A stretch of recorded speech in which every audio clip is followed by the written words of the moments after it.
third place battle, Craven Rudd.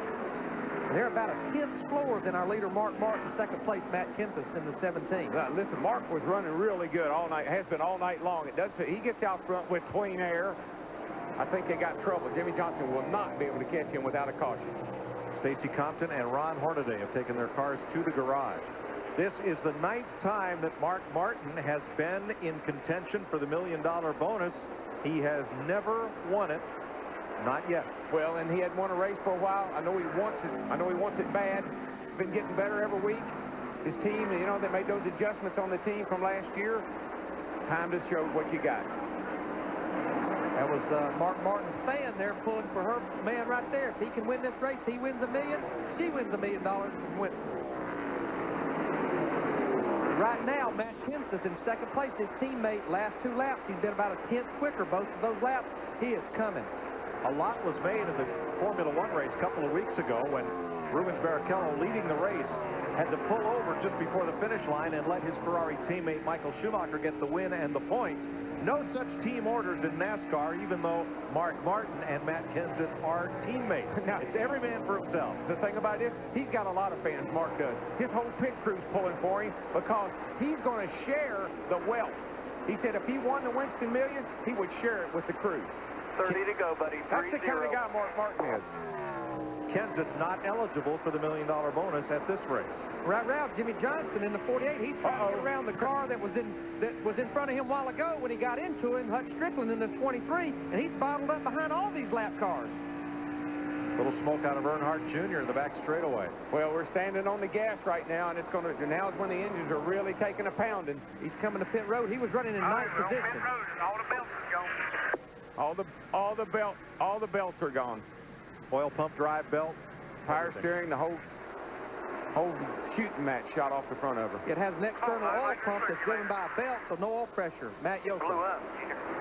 Well, he came on the radio and said all the belts are gone. You heard that. He says the power steering belt's gone. Jeff Clark, he just came on the radio and said it blew up on the back straightaway. Jeff Clark and Tony Eury Jr. Clark, the engine tuner for Dale Earnhardt Jr. is going to look underneath the car. Looks like his chances for his first 600 win is gone tonight. Dick? Well, problems with both the leader and second place simultaneously. Just moments ago, Mark Martin came on the radio and simply said, it's pushing again. Kenseth, 17, in second spot. Just talked to his crew chief, Robbie Reiser. The motor's stumbling. First and second, having problems, Mike. Well, they may be, but Dick, but they are running pace equal to the start of this race, 30.9 seconds per lap. I think that's one of those just kiddings. Yeah, I mean, they're running equal times to each other, and they are the fastest 2 cars. But that guy in that 24 car, the Flames, he's pretty quick, too. He's in 5th position. Boy, he is. Battling Ricky Rudd for 4th. He's closing in on that group right there really quick on TIDE and on Ricky both. But they are 3 seconds behind the leader with only 26 laps to go. Mark Martin is our leader. We're going away. We'll be back for the run to the checkered flag on NASCAR's longest night.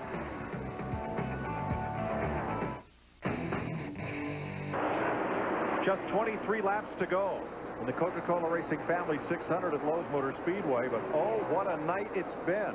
Jimmy Johnson has led 263 laps, but a little mistake overshooting his pit has put him back in the field. Mark Martin's the leader, and this kind of thing keeps happening. Robbie Gordon in the 31, Ken Schrader in the 36 get together, and boy, that was close. Down, Ken Schrader, down. But you know, Robbie Gordon, he's about 22 laps away. He's a lap down, but he's 22 laps away from running 1.5 miles shy of 1,100 miles today. 500 at Indy and 600 minus 1.5 miles for 1 lap down here at Lowe's Motor Speedway.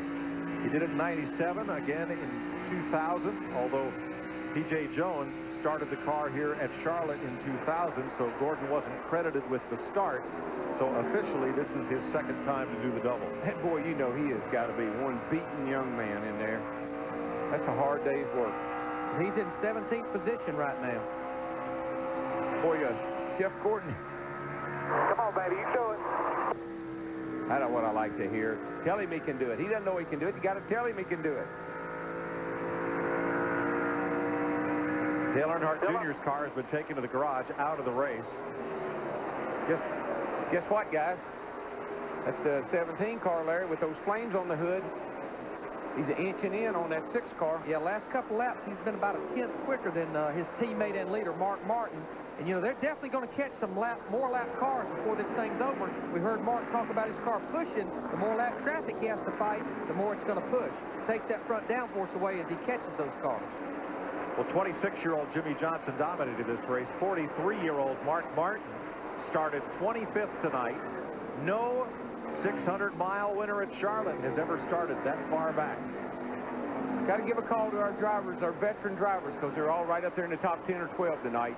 And that's just that's a product of this race.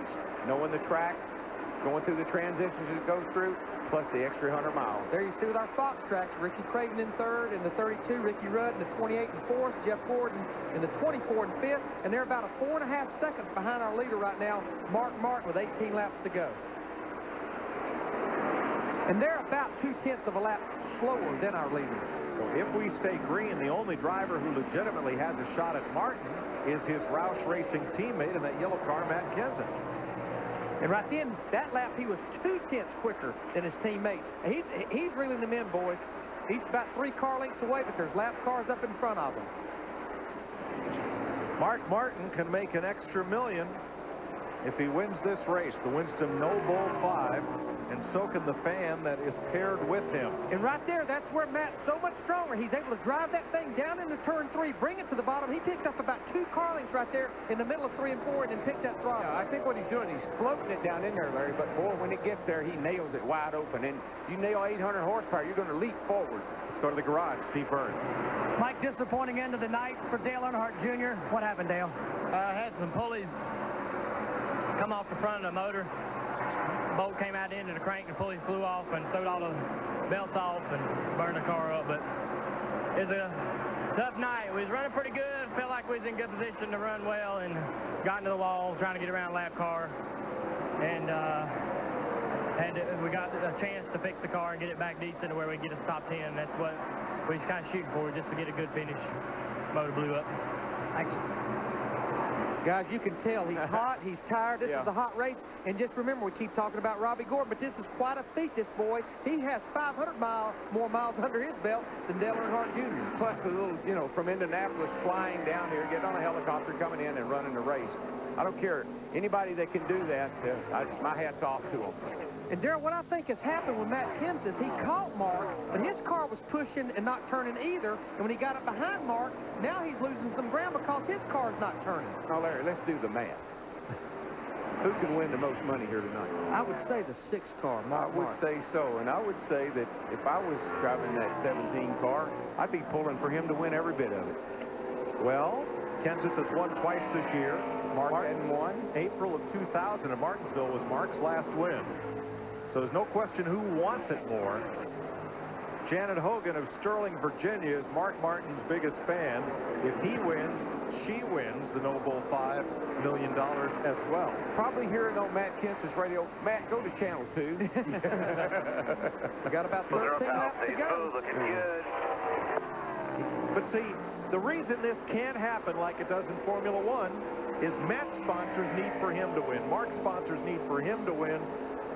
You just can't afford to play team politics when there's this much money and this much at stake. Yeah, but you got to remember something. Those cars are owned by the same guy.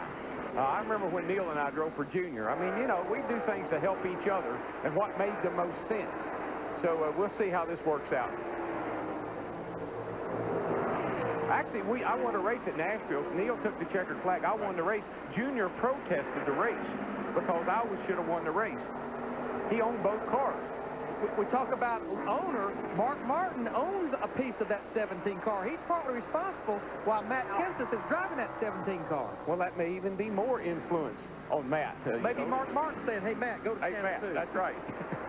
Folks, channel 2 is kind of like your private channel where you discuss things you don't want nobody to hear. The difference is 0.2 of a second. 11 laps to go. And what he keeps making a run up to Mark's rear bumper, and he'll run about 0.2 of a lap quicker than Mark. Then he backs off and runs about 0.2 of a lap slower. We're looking at our Fox track now. This is miles per hour. Leader, Mark Martin. Matt Kenseth in second. There you see the interval, about 0.2 of a second. Jimmy Johnson is the fastest car on the racetrack, but he has only moved up as far as 8th place. Yeah, and he restarted in 9th, and, you know, he just hadn't been able to, actually in 10th, he got by Bill Elliott on the start there and just hadn't been able to move forward. That's a shame, have a car that good. Dominate the race, one little mistake. Stopped too far forward, over the pit box, had to back up, and now he's an 8th place car. And he's been there since that restart, as Darrell talked about. The only pass he's made was on Bill Elliott on the restart. Leaders in race traffic. Mark Martin opens up a little bit of an advantage. Goes underneath Jerry Nadeau. Johnny Benson expected back in that 10 car for Pocono in 2 weeks. Nursing broken ribs. Now they pull up on Steve Martin. Here comes Kenseth right back up on the back of him. And I think 8 laps to go this time. I think that 17 is quite content. Well, in second in the points, this would be a good points run for him as well, since our points leader right now, Sterling Marlin, sitting back in 11th. Yeah, Make a few gains. Sterling's car has just hadn't handled that well tonight. And Jeff Gordon, he's in 5th place. Not for long. Right off Ricky Rudd. Got a pretty good run on Ricky here. Let's see who wins the race into 3. Ricky carries it in high. A little more speed there, but Jeff should be quicker through the center of the corner. And they'll meet in the middle. When the sun was out, Gordon was against the wall. Now it's nighttime. He's down on that white line hugging it. This battle's about 6.5 seconds behind our leader. Ricky Craven likes what these guys are doing because he's sitting up there in 3rd, and he ran a half a second quicker than those guys running side by side. And boy, that's a great night for Ricky Craven and that team. Craven on track for a 3rd place finish. Here are the leaders. Yes, sir. Old Mark's sitting there saying, kiss me some money, baby. I'm going to Victory Circle. All right, Darrell, we know these drivers make a lot of money, have big homes, several of them. They have the $1 million motor coach.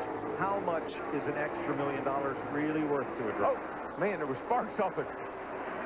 Somebody's car. Oh, it was Hut Strickland. That's a good question, Mike. I looked up and saw those sparks. You know, I got to tell you, I think I'm correct when I say this. I know in my generation, my era it wasn't about the money. 4, buddy, 5 more. It's about winning the Coca-Cola 600. It's about winning one of the toughest races there is to win. And particularly when you're Mark Martin and haven't won a race in over a year. But how about that fan down there? How about that $1 million for this fan? Yeah, that fan. Now that is $1 million. That's where $1 million is worth something. That's right. That fan is looking forward to this race. 4 laps to go. Next time by, they're catching more lap traffic. Kyle Petty in the 45 car. He's hung on the lead lap all night long. He's in 13th. Roush Racing looking for their 4th straight 600-mile win here at Charlotte. With 3 different drivers, Jeff Burton, Matt Kenseth, and a few laps away from Mark Man, Martin. you should have seen the 24. They're getting after it here. The 24 and the 28 are. You'd think this was for $1 million. Oh, yeah. Right here, it's for 4th place. Gordon gets under. Oh, got a car spinning off the corner down here. Mike Skinner. Everybody coming through the cloud of smoke. No caution. No caution. He's going to get the car back on the racetrack. Boy, these cars are coming at him. About 10 cars coming at him. Come on. Come on. And during all that, Mark Martin pulled away from Matt Kenseth. That was 3 laps to go that time. A lot of traffic ahead, though. Martin splits traffic. Oh, yeah, he's definitely forcing the issue now because he wants to get away from Kenseth. And he'd love to put those 3-lap cars. Look at Kenseth, though. Look at him wrestling that thing. He knows there's 2 laps to go next time by. Mark Martin threaded that needle through traffic. Oh, more traffic, more trouble. Ooh, baby!